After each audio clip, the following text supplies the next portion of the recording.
The Stone Zone, entertaining and informative on the Red Apple Podcast Network. You are now entering the Stone Zone. For today's show, I'm particularly proud to have a very good friend of mine, James O'Keefe, who is an American investigative journalist. He, of course, was the founder of Project Veritas. His current organization, the O'Keefe Media Group, setting the world on fire.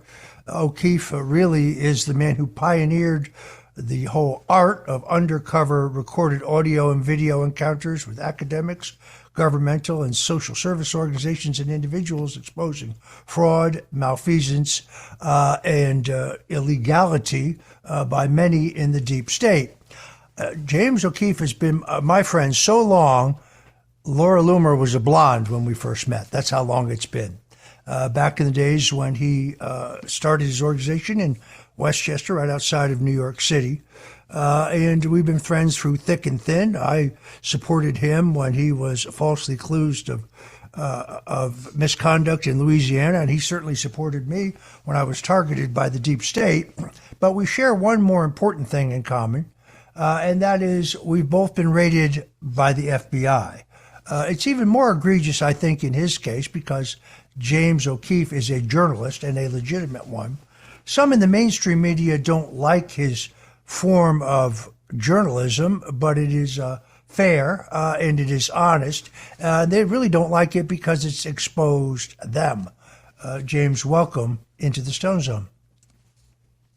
Thank you, Roger, for having me, and I appreciate it. So I've talked on the show many times about my own experience of having my home stormed at 6 a.m. by 29 fully SWAT-clad FBI agents in full SWAT gear, wearing night goggles, brandishing fully automatic M4 assault weapons. A raid, by the way, that cost the American taxpayers $1.1 million. They arrived in 17 armored vehicles, 2 amphibious units, a helicopter, all for little old me. An absurdity because, of course, they knew that I had no valid passport. They knew that I had no weapon. I'm a supporter of the Second Amendment, but I did not have a gun in the house. And, of course, famously, CNN was 25 feet from my front door, having been tipped off by Andrew Weissman, the de facto special counsel. But in your case, this pertained to Ashley Biden's diary, something that you actually never publicized or ran with. So walk my audience through this, if you would. Thank you, Roger. Yeah, and thank you for coming on the Price is My Life podcast to talk about your situation. This is a crazy dynamic with what happened between me and the FBI. Biden's FBI, Justice Department, in 2021. This was a document that was sent to me belonging to the daughter of the president. Ashley Biden is her name. People know about Hunter Biden. He also has a daughter named Ashley who struggles with drug addiction. So when she was in a halfway house in Florida, Delray, Florida, in her late 30s, she authored this diary that she abandoned in the halfway house. It was found by the next tenant who decided to tip it off to us. We paid for the rights to this document and obtained it. And the FBI executed a search warrant a year later on my property. Armed FBI agents at gunpoint confiscated my phones. And because I'm a journalist, this was a constitutional crisis. So, long story short, 4 years later, now we're in February of 2025, present day, they dropped the case against me. They never indicted me or even charged me, but they said there were no criminal issues, and they released the affidavit, which shows the probable cause. That's the justification for the raid, and we're all waiting with bated breath to see what that probable cause was. Well, they redacted every single word of that probable cause. It's entirely redacted. So it's just an incredible constitutional crisis and egregious because it implicates the First Amendment in an unprecedented way. The FBI has never raided a newsroom before. before they did this to Project Veritas. It really is extraordinary. I've had that shared experience again. When I went to trial in the District of Columbia, my lawyers wanted the fully unredacted final report of Special Counsel Robert Mueller. The Constitution says that when you're accused of a crime, you're entitled to see all of the evidence against you.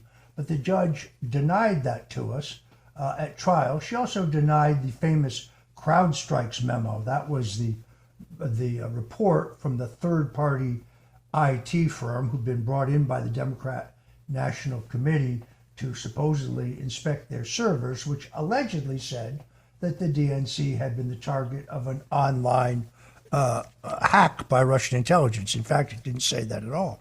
Anyway, until BuzzFeed, of all people, sued the Department of Justice, that report, which exonerates me, was redacted for more than 2 years. Once it was finally unredacted, and of course BuzzFeed thought it would embarrass me, it did the exact opposite. Only then did I learn that Robert Mueller couldn't sugarcoat the fact that he found no evidence of Russian collusion, no evidence of WikiLeaks collaboration, and in fact he went so far as to say he couldn't find any other crime, which is why they invented this crime of lying under oath in my voluntary testimony to the House Intelligence Committee. I'm not surprised. I also know that when in writing my next book, which is about the attempted assassination of Ronald Reagan, I got 32 different documents from the government, over 190 pages, of which there are actually 19 words you can see. The rest of it is completely and totally redacted. I think we both understand, I said it at the time, the FBI was acting as Joe Biden's Gestapo, and they had no probable cause to raid your home, other than the fact that you as a journalist had obtained information that was highly embarrassing to Joe Biden. Yeah, I mean, it's crazy, and the only rational explanation I can think of, Roger, for the redactions in my case was there were confidential FBI informants at Project Veritas. Or intelligence community is implicated somehow, and they need to protect their sources and methods, much like they may have to do in a case involving Epstein. They just can't show certain things because it would implicate the system and how it operates. But again, in my case, and only perhaps in my case, you had groups like the American Civil Liberties Union and liberal groups, left-wing groups even, Reporters Committee for Freedom of the Press following amicus in my case, because they were just shocked that these types of methods could be used against a newsroom. People don't remember this, but the Obama Justice Department basically wiretapped and surveilled James Rosen, who was the White House correspondent for Fox at the time. Yes, they did. Now with Newsmax. That fact gets forgotten entirely. And we now know definitively that they did, in fact, spy on Donald Trump's campaign. They had no real probable cause. They invented it, the so-called Steele dossier, the report paid for by Hillary Clinton that alleged that Donald Trump had frolicked with Russian prostitutes while visiting Moscow as a private businessman, a complete fabrication, a total fabrication. And they knew it was a fabrication, but they still used it as a rationale for the warrants that allowed them to spy on Donald Trump's campaign. This is a little before your time, but Richard Nixon went down over the allegations that he was spying on the Democrats and that his underlings had broken into the Democrat National Committee. I would say that what Obama did to James Rosen, what Biden did to you as journalists, is actually far, far more egregious. Yet you have stuck with it, and I think you've broken some of the biggest and most important exposés in American political history. I'm particularly interested in the work you have done exposing the fraud of Act Blue. Now, Act Blue is a payment processing company that works exclusively for liberal and Democrat sources. And through Act Blue, Democrat candidates for the U.S. Senate and the New York Attorney General, Letitia James, have raised literally millions and millions of dollars. The problem for them is that when you go visit these individual donors at their doorstep, the ones that will talk to you, because in this atmosphere, of course, a lot of people will not open the door to a stranger. But when you talk to those donors and you show them a spreadsheet of all their donations, you find a very high percentage of them. In the case of Letitia James, where this work is being done right now, about 70% of her donors say they have no idea who she is, and they did not give the donations that are attributed to her. A group in Western New York, a citizens action group, a nonprofit, doing this work, got a cease and desist letter from the New York Attorney General in her official capacity as Attorney General. In other words, citizens, stop investigating the illegal campaign fundraising of the Attorney General. Who says so? The New York Attorney General. Unbelievable. Yeah, we did stories after I left Veritas and I started OMG. We got a handful of donors who gave small amounts to ActBlue, but when ActBlue reported the donations to the Federal Elections Commission, something didn't add up. We spoke to this woman, Nancy Doonan, a retiree from Maryland, who says she only donated a couple $100 to ActBlue, and then ActBlue claims she has donated a total of 2,000 times in 2023 alone. That's $16,000. And another older guy in Maryland says there's no way he gave ActBlue $230,000 in the last 4 years. So we confronted these people. It was probably the biggest story ever in the history of politics, and there was just crickets. It's actually a mystery about where the money comes from. Some people say it comes overseas from a European billionaire.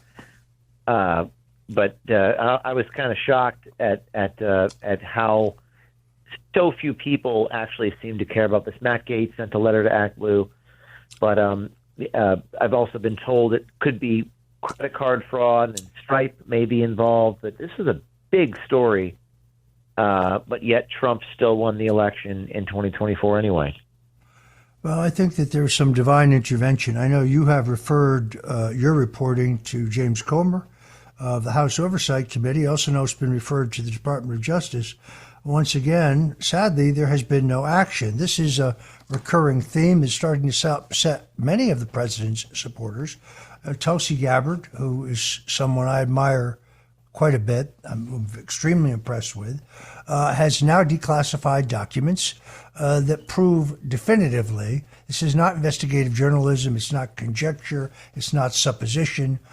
She's provided hard, irrefutable evidence that there was a seditious conspiracy to take down Donald Trump, that it was born in a July 17th, 2017 meeting in the Oval Office chaired by Barack Obama himself. Joe Biden was there.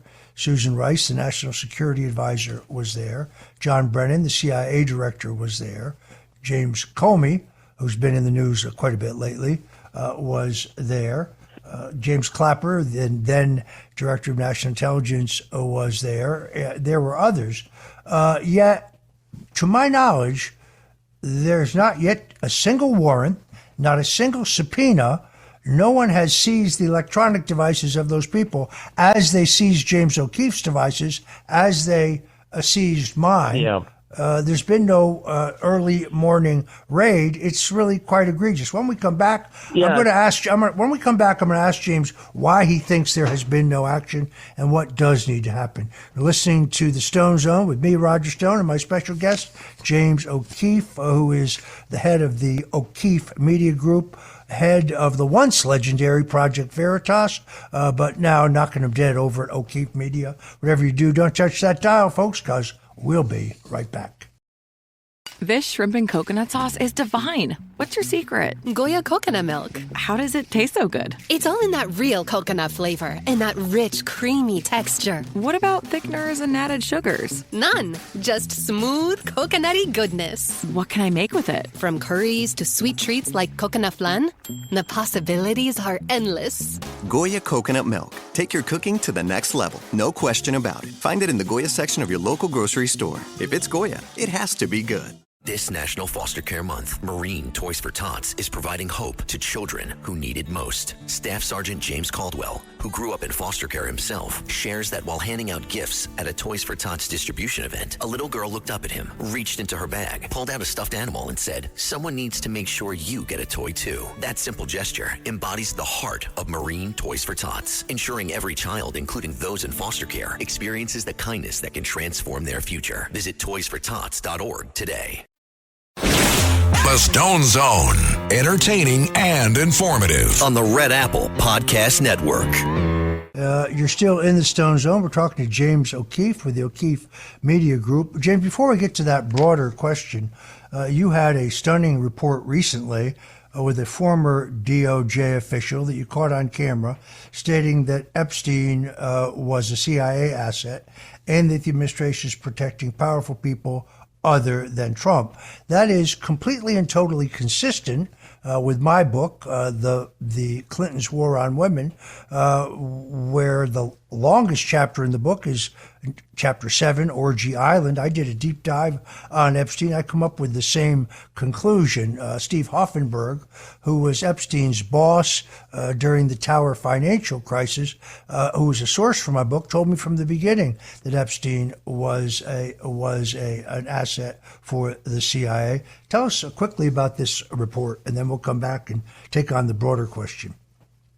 Thank you, Roger. Yeah, this was a senior DOJ Epstein investigator who worked as a W-2 employee for DOJ in 2007, 2009. He remained on as an independent contractor. But he said that Epstein was CIA, and he said the rapes occurred when Bill Clinton was on the planes. And he said of President Trump, he's not protecting himself because there's nothing there, but there are other people that he may know that are on that list. So what's interesting about this is, it doesn't surprise anybody when people say these things, but it came from the mouth of the guy who actually interviewed the Epstein victims on Palm Beach Island. He says, quote, "I've interviewed the victims. There's never been an instance where Trump was on the plane with these kids when the rapes occurred, but that can't be said for Clinton." And he said the DOJ didn't want to go after Epstein because he's an asset for the United States and Israel, and it's soon to come out that Epstein was a CIA informant. This, Roger, was like a massive story a week ago. The DOJ put out 3 statements.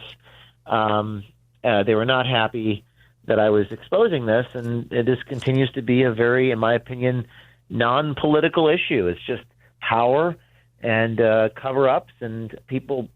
This was recorded on an airplane. Someone sent it to me. I did not set out to target this guy. People drop recordings off me all the time, and then we corroborated it. Turns out he was who he said he was, and we published it.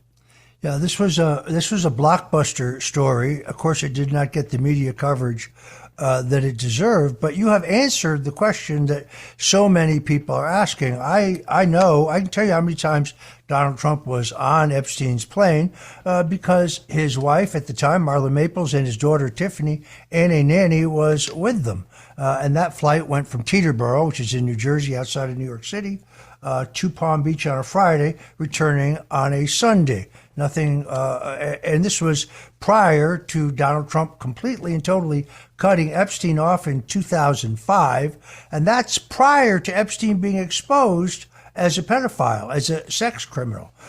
He cut Epstein off much earlier than the Clintons, who continued to not only socialize with Epstein, but to take millions of dollars for him for the Clinton Global Initiative and the Clinton Foundation. So I think James O'Keefe and O'Keefe Media have answered the question that so many people are asking, which is, why are they covering up for Epstein? The answer is he was an asset. You heard it here in the Stone Zone with our guest, James O'Keefe.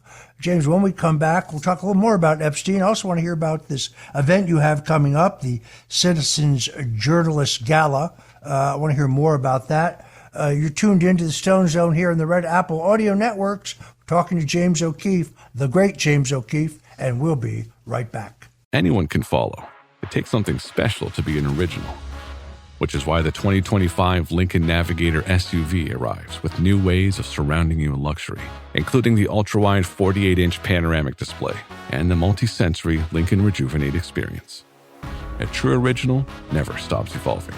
So meet the 2025 Navigator, The original that's all new and better than ever.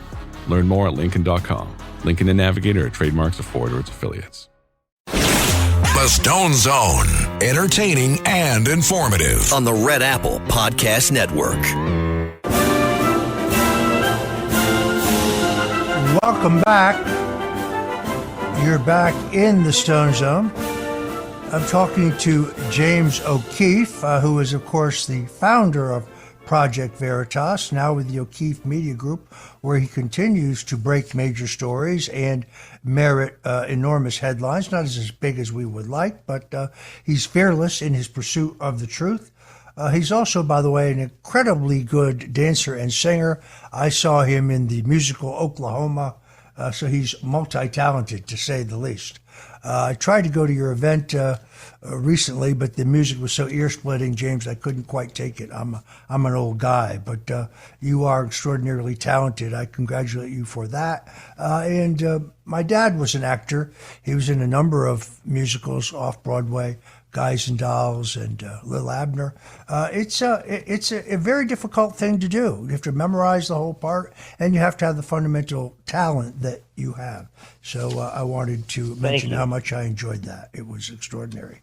Thank you. It's artistic journalism is a form of storytelling, so there's kind of an overlap there in the sense of telling a story, piecing it together, and presenting it with narration and music. It's part of the process.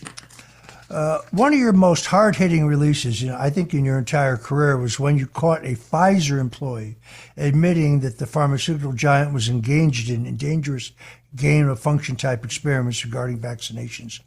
This week, President Trump announced that he was partnering with Pfizer on a project to lower pharmaceutical costs, and he praised a lot of their vaccination work. I myself disagreed with the second part of that. In your opinion, is it likely that President Trump negotiated certain concessions out of Pfizer, or is Pfizer exerting its influence over the administration?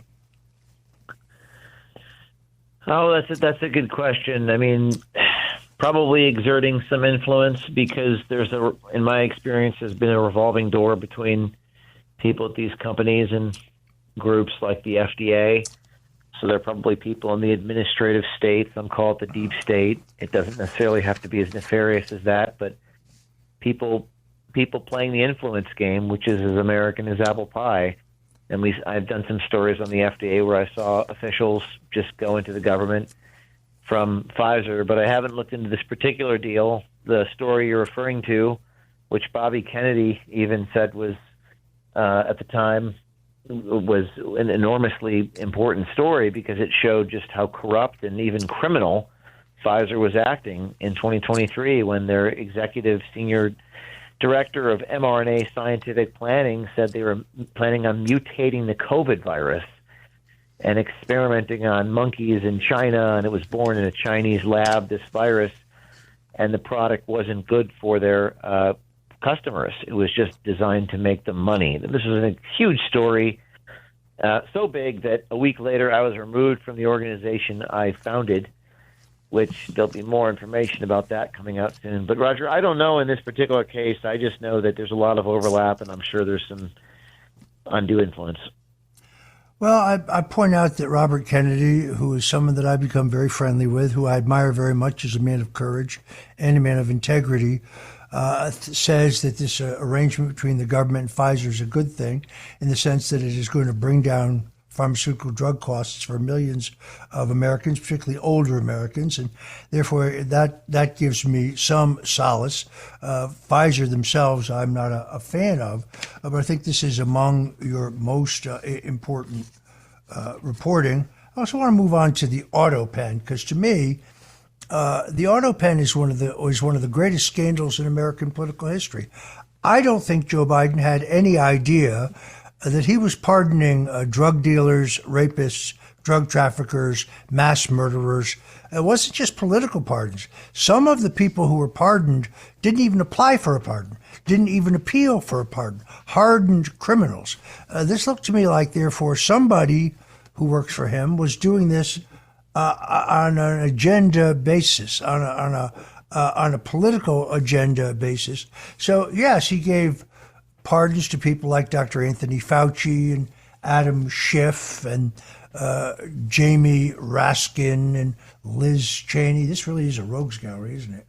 And of course, the way that auto pen pardon gets tested in court is for the Trump Justice Department to charge one of those people. And when they are charged, their lawyers will come back and say, well, you can't charge Adam Schiff because he's been pardoned. The government would then argue the pardon was not valid because it wasn't signed by the President of the United States, as, by the way, my pardon was.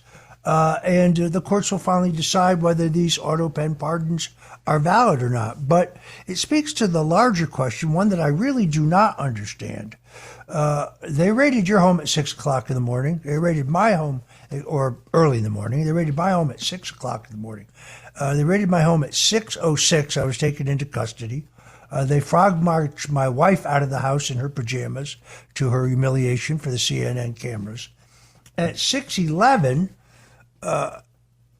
my lawyer, Grant Smith, received a text message from Sarah Murray of CNN to say, your client has been arrested. He said, good Lord, arrested for what? And she texted him a draft of my criminal indictment, which was sealed.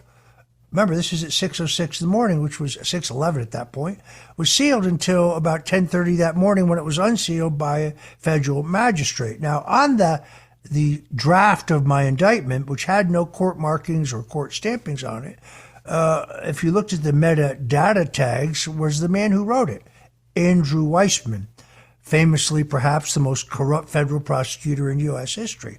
But that means that he leaked it, and that leak is, based on federal law, is a felony in itself. Leaking of a arrest or a search warrant prior to being executed is specifically a felony. Of course, the judge in my case could care less. So they raided you, they raided me.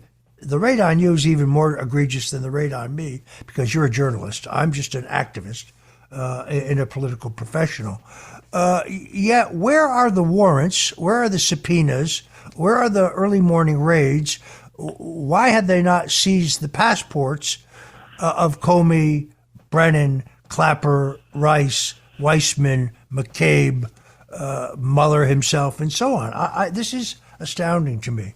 James? Well, I wrote, when Charlie Kirk died, I wrote a little something, and I also spoke to it into the camera.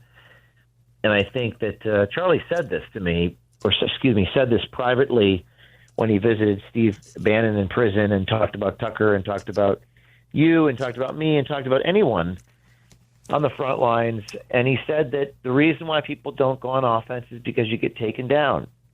In our country, there's a lack of accountability for those who do evil. And I wrote that people who commit crimes don't fear accountability.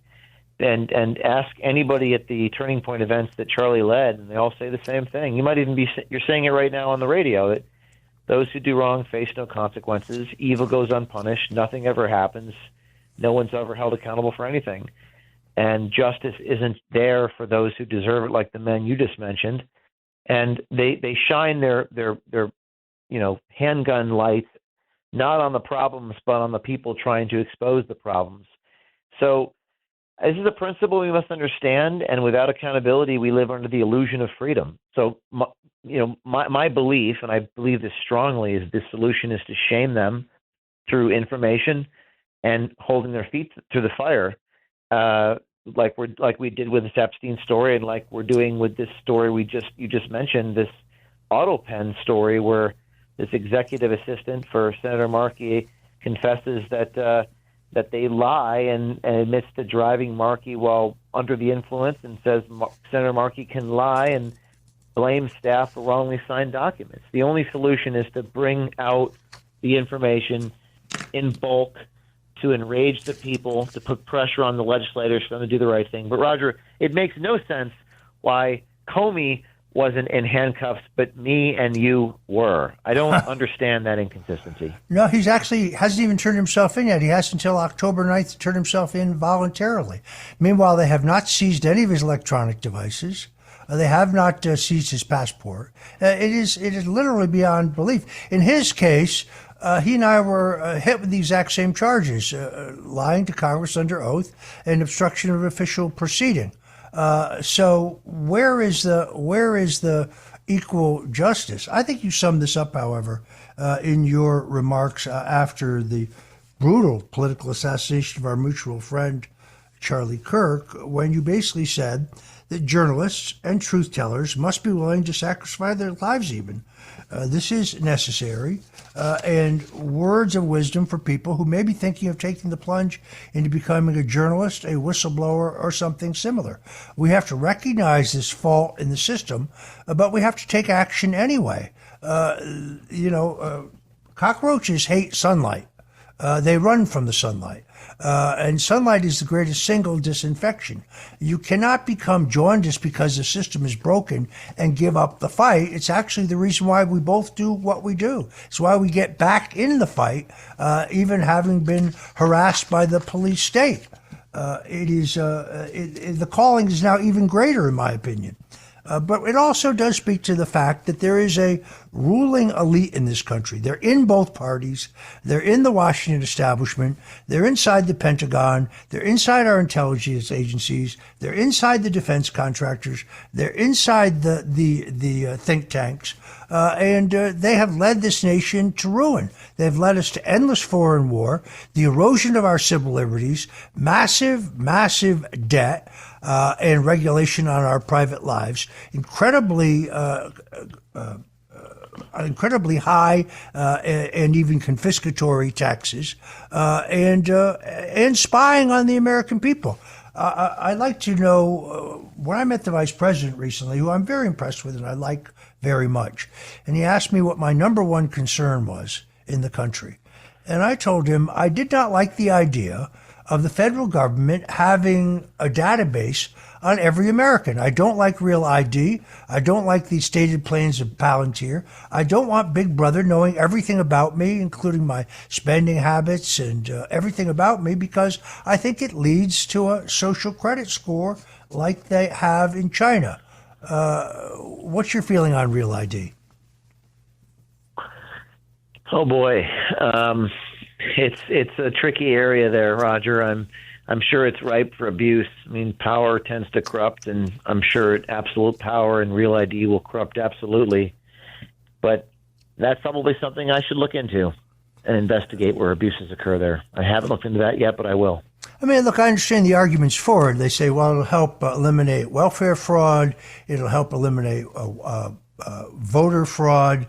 That all sounds great, but as we saw in the Patriot Act after 9/11, these things become immediately ripe for abuse. This is one of my biggest concerns. I think we as conservatives have always opposed the idea of big brother government, essentially keeping a database which can be abused. Look what's happening right now in Canada. If you own a firearm, you have to register that fact with the state.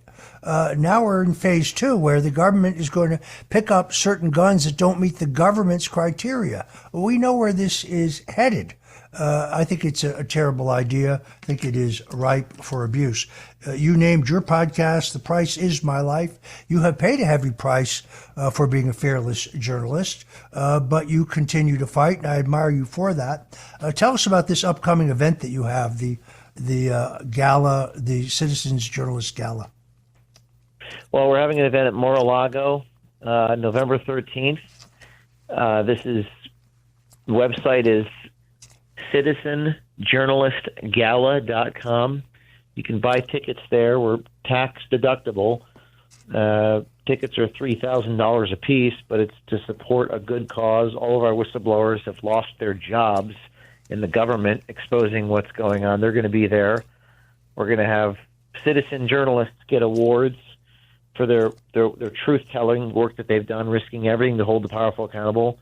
This is our big yearly event, citizenjournalistgala.com, and then it'll be hosted by me at Trump's Mar-a-Lago in Palm Beach, Florida, an awards ceremony honoring the fearless journalists and whistleblowers who risk everything for the truth. And the date of that again, one more time? It's November 13th at 5 o'clock at Mar-a-Lago. All right, there you go. One more time, folks. citizensjournalistgala.com. You can go there and get your tickets. James, I'm going to come, but only if you promise to sing. All right, you're still in the Stone Zone. We'll be right back with a few more minutes with James O'Keefe on the other side. Whatever you do, folks, please don't touch that dial. The Stone Zone, entertaining and informative. On the Red Apple Podcast Network. And we're back.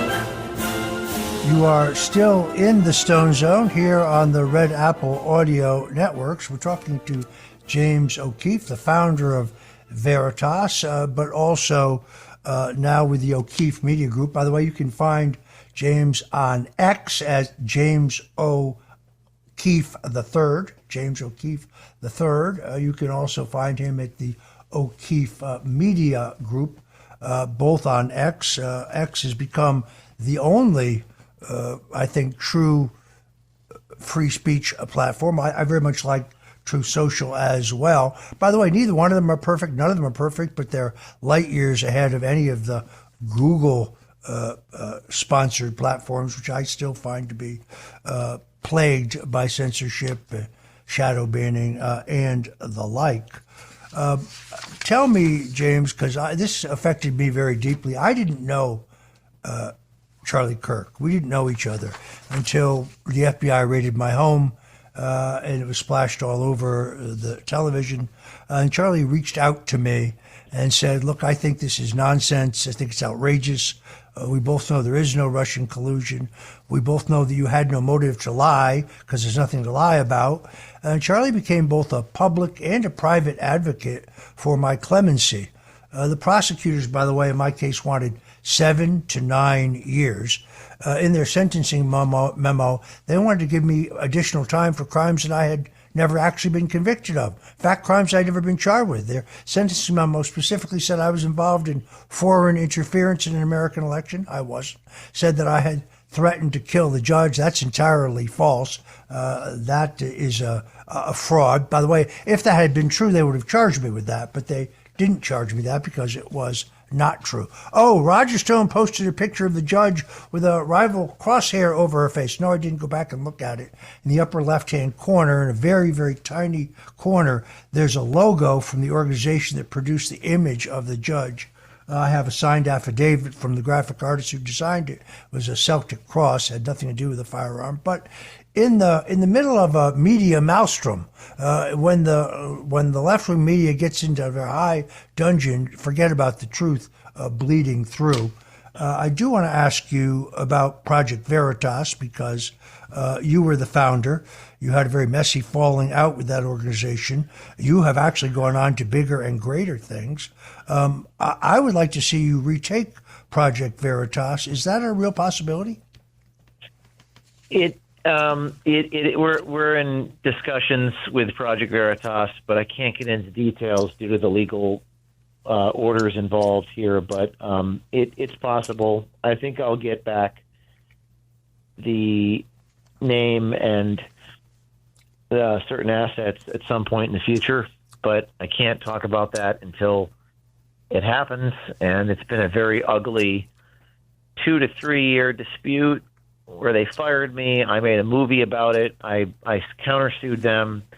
It was a crazy story involving greed and jealousy and some conflicts of interest. We had deposed all the board members and exposed some aspects, but all those guys are now gone, the board members at the organization, which terminated me. And this is something I created. And Charlie was really helpful to me at the time, and Charlie Kirk helped me get me back on my feet. But there's a lot more to say about that soon, Roger, and when there is, I'll be back on your show to discuss it. All right. So if one of the listeners out there in Stone Zone wants to give a big, fat contribution to the O'Keefe Media Group right now, where can they go do that? O'KeefeMediaGroup.com/support. We have a 501c3 currently called Citizen Journalism Foundation. It funds a lot of our work. And you can make a tax-deductible contribution at O'KeefeMediaGroup.com/support. And we got some big stories coming out. Well, we always have stories coming out, but we've got some very big stories coming out in the month of October. All right. Unfortunately, we have to end it there. It never seems to be enough time. One of the most courageous, hardest working journalists in America today, my good friend, James O'Keefe. I want to thank you, James, for joining us today.